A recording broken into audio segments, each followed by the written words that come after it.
قاضی ثناء اللہ صاحب پانی پتی نے جب تفسیر مظہری لکھ رہے تھے اپنے شیخ مرزا مظہر جان جانان کے نام پر تفسیر لکھ رہے تھے، تو مرزا مظہر جان جانان کو کہا آپ بتائیں نا، آپ تو اولیاء اللہ میں سے، خضر زندہ ہے یا مردہ ہے؟ تو مرزا مظہر جانان صفت بصیر میں مراقب ہو گئے۔ صوفیاء کا ایک تناؤ دور ہوتا ہے صفت بصیر سے، اور کافی دیر بعد ہوش میں آئے اور فرمائے میں نے خضر علیہ السلام سے ملاقات کی، میں نے ان سے پوچھا، انہوں نے کہا میں مر چکا ہوں لیکن میں مرے ہوئے لوگوں سے افضل ہوں۔ ہمارے ایک ساتھی تھے، ویڈیل خا جواب ہے اوپر ڈورے پریشان دیر سو ڈیل خا جواب بڑھتا ہوں۔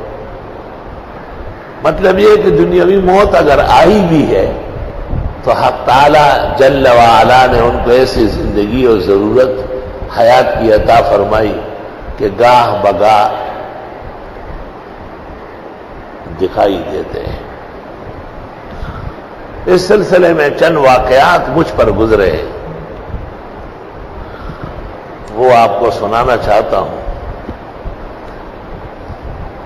سب سے پہلے واقعہ یہ تھا کہ میرے جو بھائی زمین پر تھے، جو پہلے سے یہاں لوگ رہ رہے وہ جانتے ہیں، 2 سال پہلے 1 سال پہلے مر گئے، اس کو سانپ نے ڈسا تھا، اور ہم ایک جگہ لے جا رہے تھے جہاں پر سانپ کے ڈسے کو دم کیا جاتا ہے۔ میری والدہ صاحبہ بھی تھی، وہ بہت رو رہی تھی۔ بس کو رکوایا ایک مسافر نے، اور نیچے اترا ایک آدمی، اور اس نے میری والدہ کو کہا کہ اماں آپ مجھے 3 دفعہ کہے کہ اس کو دم کریں، اور پھر اس نے دم کرنا شروع کر دیا، اور میرے بھائی کو کہا سیدھا واپس گھر جاؤ، سکورتا نہیں اس مار مار نیچے ختم دیا، وہ بالکل ٹھیک ہو گیا، یہ اکھڑاس پانے میں بس واپس گئی چھتا درگاہ تلہڑ نشی فقیر بابا دروان التا دم دیر مشہور درا گئی۔ یہ ایک واقعہ تو اس زمانے میں جو اسکول پڑھتا تھا، اور بھائی کو چونکہ سامنے ڈسا تھا، وہاں ایک مزار ہے فقیر بابا علیہ الرحمت، وہ عام مزار ہے، جیسے قبر ہوتی ہے، درخت کھڑے ہیں، وہاں ٹیلا میلا کچھ نہیں، کچی قبر ہے۔ ان کے جو بزرگ ہیں آس پاس وہ دم کرتے ہیں، اور اس سے آرام ہو۔ اس نے کہا پریدئی فقیر بابا نور فقیران نہ کھولے زئی کھولتا۔ دوسرا، یہ مینار ہم اس طرف بنا رہے تھے اور کنواں ادھر کھود رہے تھے، اور ہم بہت پریشان تھے۔ تو ایک آدمی آیا، مجھے کہتا ہے میں تمہیں جگہ بتاتا ہوں، یہاں کھودو میٹھا پانی نکلے گا، اور تم تو خود لوگوں کو کہتے ہو کہ مینار مسجد کی دائیں طرف ہو، محراب سے دائیں بائیں طرف، کیونکہ اس میں اذان ہوگی اور اذان خان ہمیشہ محراب سے بائیں طرف ہوتا ہے، یعنی مؤذن یہاں نہ ہو، یہاں کھڑا ہو، الا ان یؤذن عند الخطیب باذان الثانی، وہ علیحدہ ہے، وہ بین العیدین الخطیب ہے۔ اس کے علاوہ جو 5 وقت اذان ہے، سنت طریقہ یہ ہے کہ مسجد کے اندر بائیں طرف ہو۔ تو مینار ادھر کر دیا ہم نے، اور کنویں کی جگہ اس نے بتائی، وہاں ہم نے کھدائی کی، پانی میٹھا شیرین نکلا۔ لیکن جس وقت وہ آدمی روانہ ہو گیا تو میں طالب علم بعد الظہر میں یہاں سے نکل کے اس طرف گیا، تو میں طلباء سے کہتا ہوں کہ اس آدمی کو لے آؤ نا واپس، چائے وائے پلاتے ہیں، اتنا پیارا مشورہ دیا۔ طلباء مجھے دیکھ رہے حیران ہو رہے، ایک دوسرے کو کہتے ہیں کہ حضرت کو کوئی اثر ہوا ہے۔ وہ یہ سمجھتے تھے کہ کوئی آدمی نہیں ہے، میں دیکھ رہا ہوں کہ وہ سامنے غائب ہو گیا۔ میری غلطی یہ تھی کہ مجھے خود دوڑنا چاہیے، اس وقت صحت مند تھا، دوڑ دھوپ جانتا تھا۔ آدمی نکل گیا، برکات سب اس کی قائم دائم رہی۔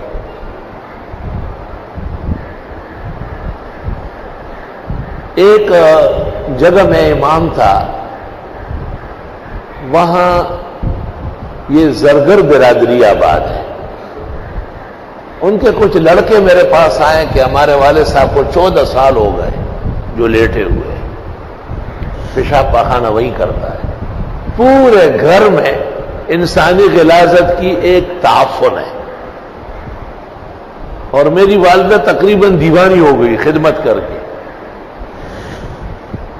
اور ڈاکٹروں کا کہنا یہ ہے کہ یہ بچے گا نہیں، اور اسی طرح 50 سال بھی رہ سکتا ہے لنگڑا شل ہو کر. ایسی کوئی تدبیر جائز ہے کہ یہ مر جائے؟ کوئی انجیکشن لگائے، دوا دے دے.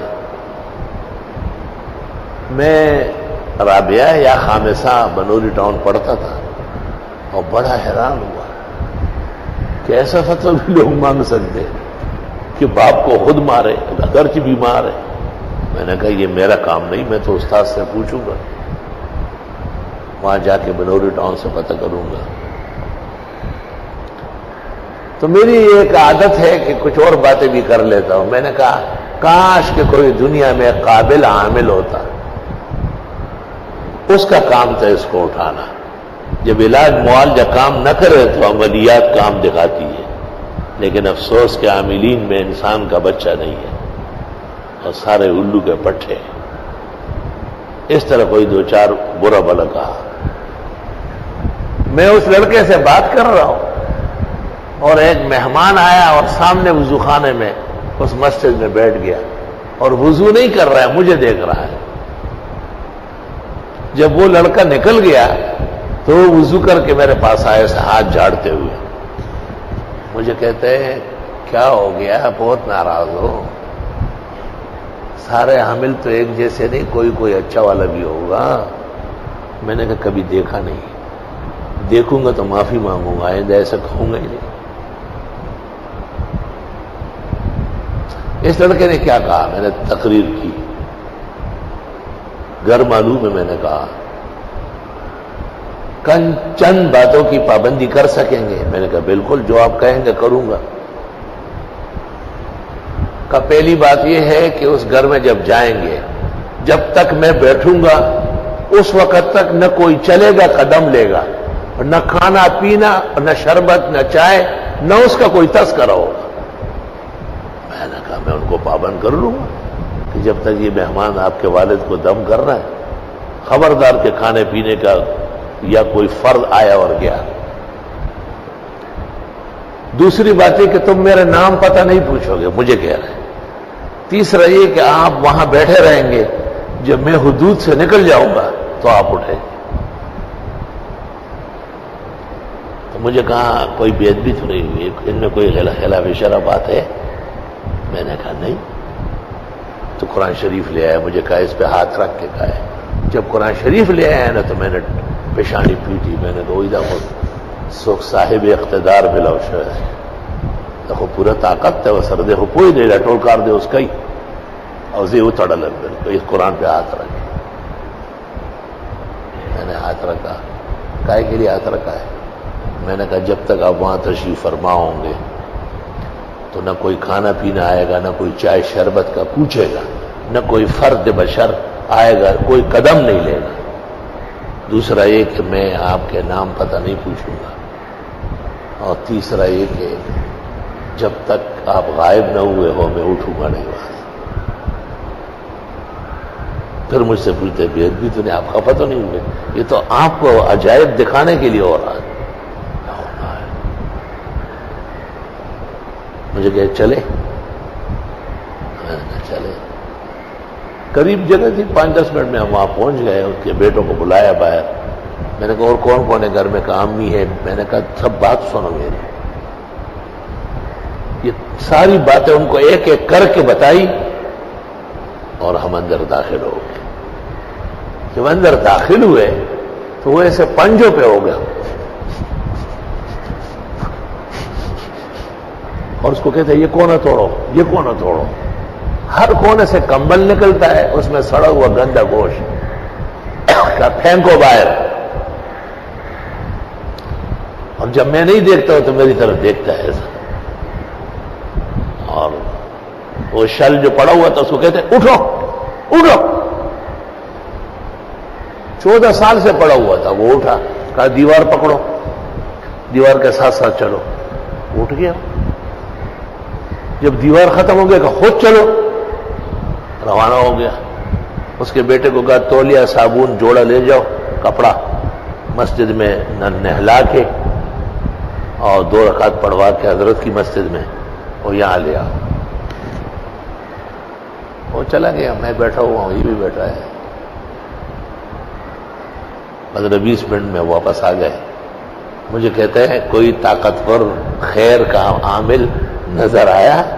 میں نے کہا بالکل. میں رونے لگا. میں نے کہا آپ نے بہت زیادہ احسان کیا لیکن مجھے بالکل باندھ دیا. ایس جیسے بہت غلام آپ کے پیروں میں ہوں گے. یہ ایک تھوڑا ہی ہے, دیکھیں ذرا آپ دم میں نبھا دینا. وہ یہ ایک تھوڑا ہی ہے, ایسے خدا کے بہت بندے ہوتے ہیں. یہ آپ کو دکھانا چاہتا تھا میں. اور بس آخری مجھ سے ہاتھ ملایا اور میرا سینہ چوما اور مجھے کہا میرے سر پہ ہاتھ رکھو. کہا آپ درس حدیث دیں گے, تفسیر دیں گے. اس وقت کوئی اس قسم کا نظام نہیں. رابعہ کا طالب علم تھا. یہ آپ مجھے یاد رکھیں گے, آپ زبردست حافظے کا مالک ہیں اور بہت فائدہ ہوگا امت کو. میں زار و قطار ہوتا ہوا وہاں کچھ بیٹھا رہا. پھر جب یقین ہوا کہ وہ نکل گیا, واپس آیا. شام کو دنیا جمع ہو گئی, جتنے لنگڑے ہیں کراچی کے پلنگوں میں ڈال کے لا رہا ہے. میں رکشا ہی منا خار بچو ماں سے ٹیکا سے گڑیانوں سے رکشے کی لڑ گئے پسراڑو. اس لیے مجھ سے تو ایک قابل قدر ہستی نکل گئی تھی. اور بہت غمگین تھا. استاد محترم مفتی ولی حسن نے کہا کہ میری بھی ایک بہت قیمتی خاتون بیمار ہے, سنا ہے آپ. میں نے کہا حضرت اس کا سننا ہی بھیانک ہے. میں کسی دن عرض کروں گا, مجھے معاف فرمائیں. تو میرا اپنا خیال یہ ہے کہ یہی خضر مختلف رنگوں میں ہے. یہ دنیا کے اعمال کی وجہ سے نہیں ہو سکتا ہے. اتنا جھٹ پٹ اور اتنے طاقت کے ساتھ ظاہر کرنا.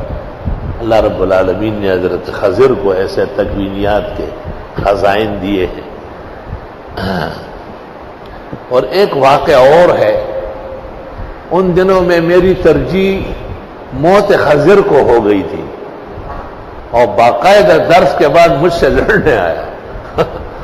مجھے کہا آپ کی شان کے لائق نہیں ہے اس طرح باتیں. میں جی یہ تو میں نے بعض بزرگوں پہ اعتماد کیا, کل میں دوبارہ درس دوں گا اور حیات ثابت کروں گا. کہ آپ کے استاد میں کوئی ممات کا قائل تھا؟ میں نے کہا نہیں. کہا بس اسی پہ قانے رہو. میں نے کہا نہیں ہوں, وعدہ کرتا ہوں.